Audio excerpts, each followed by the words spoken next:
Assalamualaikum warahmatullahi wabarakatuh. Halo teman-teman semuanya, kembali lagi dengan saya Isti Krisnawati.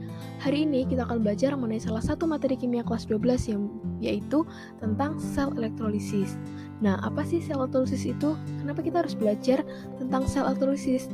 Nah, langsung aja kita mulai belajarnya ya. Berikut adalah contoh penerapan sel elektrolisis dalam kehidupan sehari-hari. Yang pertama adalah mobil dengan bahan bakar hidrogen, di mana hidrogen diperoleh dari reaksi air H2O diubah menjadi H2 atau hidrogen.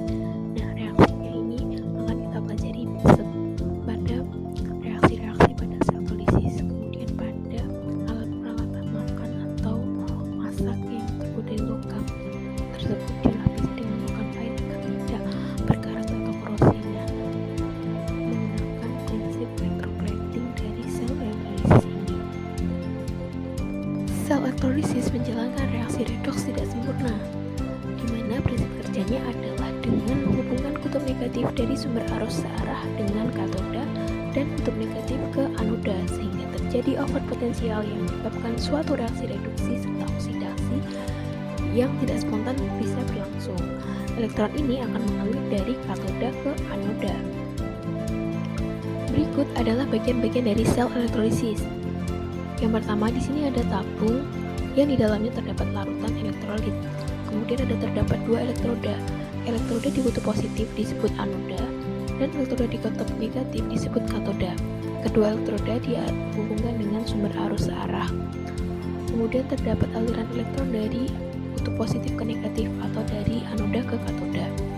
Nah, di elektroda anoda ini terjadi reaksi oksidasi, kemudian di katoda terjadi reaksi reduksi. Ketentuan reaksi sel elektrolisis. Jadi, reaksi pada sel elektrolisis itu terdapat dua reaksi, yaitu di katoda dan di anoda. Kalau di katoda adalah reaksi reduksi, dipengaruhi oleh jenis kation yang digunakan. Kation itu adalah ion yang bermuatan positif ya, misalnya ada HCl, berarti kationnya adalah H+, anionnya adalah Cl-. Nah, reaksi pada katoda ini tidak bergantung dari jenis elektrodanya, jadi hanya bergantung pada jenis kationnya. Jika kationnya adalah H+ dari asap, maka reaksinya adalah reaksi reduksi H+ menjadi H2. Seperti itu, 2H+ plus 2E menjadi H2. Kemudian, kalau kation berasal dari golongan 1A, 2A, 3A, dan N-2+, maka tidak mengalami reduksi. Yang mengalami reduksi adalah H2O menjadi H2 plus 2OH-. Kemudian, kalau kation LX- dari lelehan garam 1A, 2A, 3A, maka terjadi reaksi reduksi garam kation tersebut. Maka reaksinya LX plus Xe menjadi L. Contohnya adalah misalnya lelehan NaCl, berarti reaksinya Na plus E menjadi Na. Kemudian kation dari garam selain dari golongan 1A, 2A, 3A, dan Mn2+, maka reaksinya terjadi reduksi kation tersebut, yaitu reaksinya LX plus Xe menjadi L. Begitu ya teman-teman. Kemudian adalah reaksi di anoda. Reaksi di anoda adalah reaksi oksidasi yang dipengaruhi oleh jenis elektrodanya. Jika elektroda yang digunakan adalah elektroda inert, yaitu elektroda C, Pt, atau Au, maka reaksi adalah sebagai berikut. Jika anion dari larutan garam halida atau X-, maka reaksi oksidasi dari X- menjadi X2. Kemudian jika anion adalah beroksigen seperti SO4 2-, NO3-, CO3 2-, PO4 3-, maka reaksinya adalah oksidasi air menjadi oksigen dan H+. Kemudian jika anion adalah basa OH-, maka oksidasinya adalah OH- tersebut menjadi O2 plus H2O.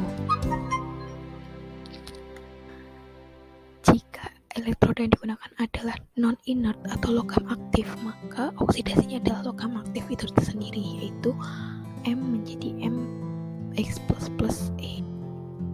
Sekarang kita latihan menuliskan reaksi pada sel elektrolisis lelehan NaCl dengan elektroda C. Nah, di sini tadi ketentuannya kalau lelehan dari garam, maka yang tereduksi adalah garamnya itu. Berarti reaksi di katodanya adalah Na plus E menjadi Na. Kemudian ada reaksi di anodanya kan dipengaruhi oleh anionnya Cl-, maka oksidasinya 2Cl- menjadi Cl2 plus 2E. Karena jumlah elektronnya berbeda 1E dan 2E, maka pada katoda reaksinya dikalikan 2, kemudian dijumlah reaksinya redoksnya adalah 2Na plus 2Cl- menjadi 2Na plus Cl2. Di sini adalah contoh ilustrasi elektrolisis lelehan inacel dan katoda Ca, di mana di katoda dihasilkan padat Athena dan di anoda dihasilkan gas Cl2. Nah, sekarang adalah reaksi elektrolisis larutan inacel dengan elektroda C.